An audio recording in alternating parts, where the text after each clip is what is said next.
ကျွန်တော်ဒီနေ့ဝယ်ပေးပြတဲ့ကားလေးကတော့ဆိုင်ယွန် FRS 2013 model ဖြစ်ပါတယ်ဗျဒီကားလေးမှာထူးခြားချက်လေးတော်တော်များများရှိတယ်ပြီးတော့ဒီကောင်လေးရဲ့ဆိုင်ယွန်ဆိုတဲ့ဒဇိတ်နဲ့ပတ်သက်ပြီးတော့အကြမ်းမြင်လေး knowledge sharing လေးကျွန်တော်လုပ်ချင်ပါတယ်ဒီကားတွေကကြတော့များသောအားဖြင့် Toyota နဲ့ Subaru နဲ့ဒီ collaboration လုပ်ပြီးတော့ထုတ်ထားတဲ့အားမျိုးစားတွေကတစ်မျိုးပါပဲဆိုင်ယွန်ကကြတော့အဓိကတော့ American လူငယ်ဈေးကွက်အတွက်ကိုဦးတည်ပြီးတော့ထုတ်တဲ့ကားဖြစ်ပါတယ်ဒီကားလေးမှာဆိုလို့ရှိရင်ကျွန်တော်မြေတွေ့ကြီး body kit မဟုတ်ဘဲနဲ့ Pandan version 3 body kit ကိုထည့်ထားတဲ့အတွက်ကြောင့်မလို့အလွယ်တကူပြောရမယ်ဆိုတော့ Rocket Bunny kit ပေါ့နော်ဒီကောင်က Pandan version 3ဖြစ်သွားတဲ့အတွက်ကြောင့်မလို့ဒီမှာခါနက်လေးတွေပို့လာမယ်ဒီ body ရဲ့ပြည့်ပြည့်မှုပေါ့ white body kit ဖြစ်တဲ့အတွက်ကြောင့်မလို့လေခွဲမှုအားကိုလည်းပိုပြီးကောင်းမွန်စေတယ်ပြီးတော့ဒီကောင်မှာထူးခြားချက်အနေနဲ့ကျွန်တော်တို့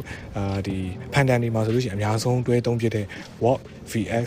XX ပေါ့နော်အဲ့ဒါမှာ3 piece အလွိုင်းကိုဒီ pink color လေးနဲ့ပေါ့နော်ဒီစကလေးကပထမအရှိအုံနာကနေပြီးတော့ customize မှာထားတာဖြစ်ပါတယ်ဒီကောင်ဆိုလို့ရှိရင်နောက်ဖက်ချမ်း offset ကလည်းဒီ body အကစ်အတွက်ကိုတေးချောက်ကိုဒီကျွန်တော်တို့ site တွေဘာတွေအစားအတိအကျလေးကျွန်တော်မှာထားတာတွေ့ရတယ်ရှေ့ကွေနောက်ကွေလည်းကျွန်တော်တို့ဒီ VS XX 3 piece ကွေပါဗျဒီကောင်မှာဆိုလို့ရှိရင်ထူးခြားချက်အနေနဲ့နောက်ကနေကြည့်မယ်ဆိုလို့ရှိရင်တော့ဒီကျွန်တော်တို့ Pandan version 3မှာတွေ့နေကြဒီ large wing ကြီးပေါ့နော် wing အကြီးကိုတွေ့ရဒီကောင်တော့အဓိကတော့ down force ပေါ့နော်သူနဲ့အတူတူတွဲပြီးအလုပ်လုပ်တာကြောင့်အောက်က diffuser မှာဆိုလို့ရှိရင်လည်းကြည့်မယ်ဆိုရင်များသောအားဖြင့်အမြောင်းတွေမှာပါဘဲနဲ့ရိုးရိုးရှင်းရှင်းဒီဇိုင်းတစ်ခုနဲ့ကျွန်တော်ဒီလေခွဲအားနဲ့ဒီကားမောင်းတဲ့အချိန်မှာဒီနောက်ကိုဆွဲတဲ့လေဆွဲအား drag ကိုကျွန်တော်တို့အများဆုံး short ချပေးနေအောင်လုပ်ထားတဲ့ဒီဇိုင်းကိုကျွန်တော်တွေ့ရတယ်ဗျဆိုင်ရော offer ကျွန်တော်အဓိကပြောတယ်သူတို့ကဒီကားလေးတွေကဒီရှင်တွေကအေးအေးပြီးဆိုတော့ဒီကောင်းနေခဲ့တယ်ဘယ်လန်ဘောဘယ်လန်50ဆိုလို့ရှိရင်ဒီအားလာဘူးဘယ်လိုဆိုတော့ဆက်တယ်ဒါကြောင့်ဒီကောင်ကျတဲ့ရှေ့အင်ဂျင်နောက်ရက်ကားဖြစ်နေတယ် body weight ratio ကရှေ့နေတော့50လို့ဖြစ်တယ်ကားမောင်းနေရတာကားဒီ balance လုံးဝအောက်သွားတယ်ဆိုတော့ corner တွေဒီ drift ဆွဲတဲ့နေရာတွေဒီ high speed မောင်းနေတဲ့နေရာတွေမှာဆိုလို့ရှိရင်အရင်ကလည်းကောင်းတာတွေ့ရတယ်အဓိကချက်ကျွန်တော် engine နဲ့ performance ဘက်ကိုကျွန်တော်ချက်ကြည့်အောင်ဒီကားလေးကကြတော့သူကအကောင်လေးတေးလေးဝေးလေးပေါ့လေးနဲ့တကားနှစ်ပေါက်ပဲရှိပြီးတော့အဓိကအားဖြင့်တော့ဒီ drift ဆွဲဖို့အတွက်ကိုပေါ့နော်အဓိက UAV ထုတ်လုပ်ထားတဲ့ကားလေးဖြစ်ပါတယ်သူ့အနေနဲ့ဆိုလို့ရှိရင် engine ကိုကြည့်မယ်ဆိုလို့ရှိရင်တော့ပုံမှန်ပြန်ကားတွေမှာတွေ့ရတဲ့လောက် engine power အကြီးမရှိပေမဲ့သူ့ရဲ့ weight ratio ကိုကောင်းကောင်းမွန် handle လုပ်နိုင်တဲ့ engine performance ကိုတွေ့ရတယ်သူ့အနေနဲ့ထူးခြားချက်က 2.0 boxer flat 4 piston engine ဖြစ်ပါတယ်ဒီကောင်အနေနဲ့သူကထူးခြားချက်ကဘာဖြစ်သွားလဲဆိုတော့ engine ရဲ့တိဆောက်ပုံအရဟိုက piston တွေကဒေါင်လိုက်သွားတာမဟုတ်ဘဲနဲ့အလျားလိုက်သွားတာဖြစ်တဲ့အတွက်ကားရဲ့ဒီကျွန်တော် rev ပေါ့နော်လေးပါနေတဲ့အချိန်မှာတက်လာတဲ့ response ကအရန်ကို smooth ဖြစ်ပါတယ်နောက်တစ်ချက်ကကြာဒီကောင်မှာက automatic transmission ပေါ့ဒီကောင်ကစက်ရုံထုတ်ဒီ condition မှာဆိုလို့ရှိရင်သူတို့ကြီးညာထားတဲ့အချက်အရဆိုရင်0 to 60ကိုကျွန်တော် 6.2 second နဲ့ကျွန်တော်မောင်းလို့ရဖြစ်ပါတယ်ဒီကောင်ကတခုမှတ်ထားရမှာကdead straight မောင်းတဲ့ကားမဟုတ်ပါဘူးဒီကောင် drift setup အတွက်အဓိကလုပ်ထားတာဖြစ်တဲ့အတွက်ကြောင့်မလို့သူ့ရဲ့အဓိက performance ကိုကြည့်ကျင်တယ်ဆိုလို့ရှိရင်တော့ RPM 4000နောက်ပိုင်းမှာကားရဲ့တိတိကျကျပိုယုံလာတဲ့ဟာကိုကျွန်တော်တို့တွေ့ကြီးချင်းအဖြစ်ကျွန်တော်တို့ပိုပြီးတည်တာနိုင်ပါတယ်ပုံမှန်အဖြစ်တော့ကျွန်တော်တို့ဒီ acceleration ကောင်းအောင်လုပ်တဲ့ကန်ကားတွေများတယ်လို့ဒီလို drift ကားတွေမှာကျတော့ acceleration လည်းကောင်းရမယ်ရုံအားလည်းကောင်းရမယ်ဆိုတဲ့အချက်ကိုဦးစားပေးပြီးတည်ဆောက်ထားတာကျွန်တော်တွေ့ရတယ်ဗျပြီးတော့နောက်တစ်ခုကကျတော့သူက20 engine ဖြစ်တဲ့အတွက်ကြောင့်မလို့ horsepower အနေနဲ့200 horsepower ပြီးလို့ရှိရင် torque အနေနဲ့ဆိုရှင်151 torque အထိကိုကျွန်တော်တို့ညှစ်ပြီးတော့ထုတ်ပေးနိုင်တာကိုကျွန်တော်တို့တွေ့ရတယ်ဒါဒီ entry level ပါဒီကနေပြီးကျွန်တော်တို့ဒီဈေးကွက်ထဲမှာဆိုလို့ရှိရင်ဒီထက်မကပိုကောင်းတဲ့ဒီ performance ရဖို့အတွက်ကို aftermarket ဒီ upgradable parts တွေကအများကြီးရှိပါတယ်ဒီကောင်တွေကဒီပြောရမယ်ဆိုလို့ရှိရင် beginner drifter တွေအတွက်ကိုလုံးဝ user friendly ဖြစ်တဲ့ကားတစ်စီးဆိုလည်းမမှားပါဘူးကျွန်တော်တို့ကို flat 4 boxer engine ဒီ piston လေးလုံးပေါ့နော်အဲ့ဒီကားလေးရဲ့ response ကိုကျွန်တော်အခု test ride လေးလုပ်နေဖြစ်ပါတယ်ဒီကောင်ကသူ့ရဲ့ layout ကိုငကိုတွေကဒီ drift platform အတွက်ထုတ်ပေးထားတဲ့ကားဆိုတော့ကြတော့ကျွန်တော်ဒီ straight speed မှာတော့ဒီပုံမှန်6လုံးတို့ 2G တို့ 1G တို့လို့မဆွဲအောင်တော့မတွေ့ရဘူးဒီကောင်ကသူ့ရဲ့အဓိကကွာခြားချက်ကကြတော့ကျွန်တော်ဒီ RPM 4000ကျော်မှာတော့ torque ခံစားချက်ကိုဆက်ပြီးတော့ကြံနေပြီးတော့ရုံအားပိုကောင်းတဲ့ခံစားချက်ကိုတော့သိရတယ်ဗျ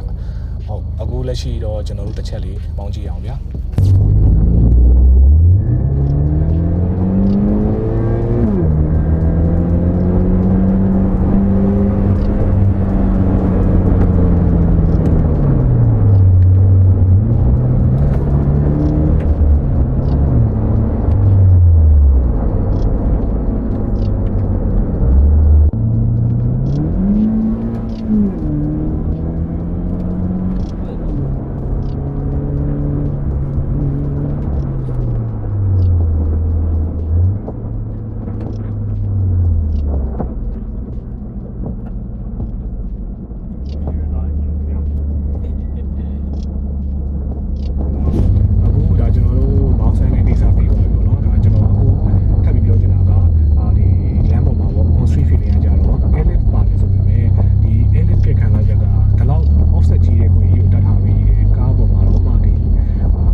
ကျွန်တော်ဒီ original ပါလာတဲ့ဒီဘက်ကထိုင်ကုန်အတိုင်းပဲအဲ့ဒါကိုကျွန်တော်အခုဒီမှာပြောင်းလဲထားတာဆိုဒီ CRN လေးပေါ့နော်ကာဘူ CRN လေးပဲရှိတယ်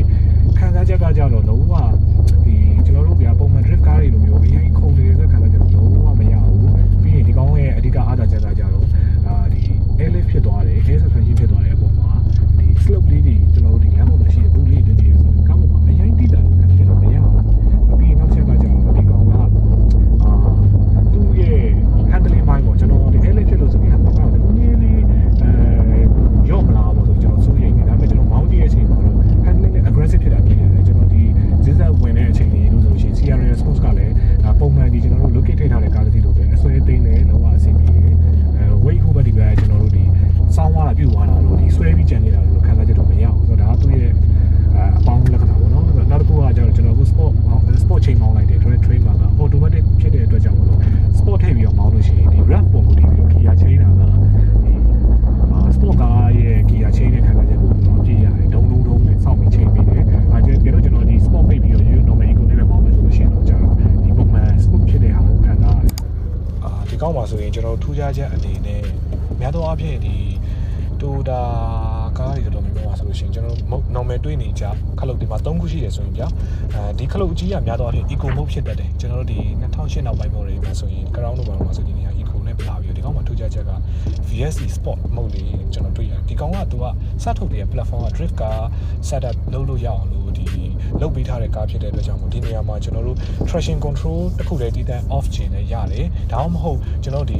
sport sensor ကျွန်တော်တို့ဒီ traction ကိုလည်းကိုယ်တိုင်ဒီကိုယ့်ရဲ့လက်နဲ့ပဲ lever ရော CRI ရောနဲ့ထိန်းချုပ်ပြီးတော့ကားတစ်စီးလုံးရဲ့တည်ငြိမ်မှုကိုယ်တိုင်ရွေးချယ်ပါမယ်ဆိုတဲ့သူအတွက်လို့လည်း option တစ်ခုအနေနဲ့ထည့်သွင်းပေးထားတာကျွန်တော်တွေ့ရတယ်။များသောအားဖြင့်ကျွန်တော်တို့တွေ့ရတာ sport mode က TRC ရယ် VSC ရယ်ဆိုပြီးတော့ရှိနေပေမဲ့ sport VSC ဆိုပြီးတော့တွဲထားတဲ့ခလုတ်ကတော့ဒီကားလေးမှာထူးခြားချက်အနေနဲ့ကျွန်တော်မြင်တွေ့ရပါတယ်ဗျ။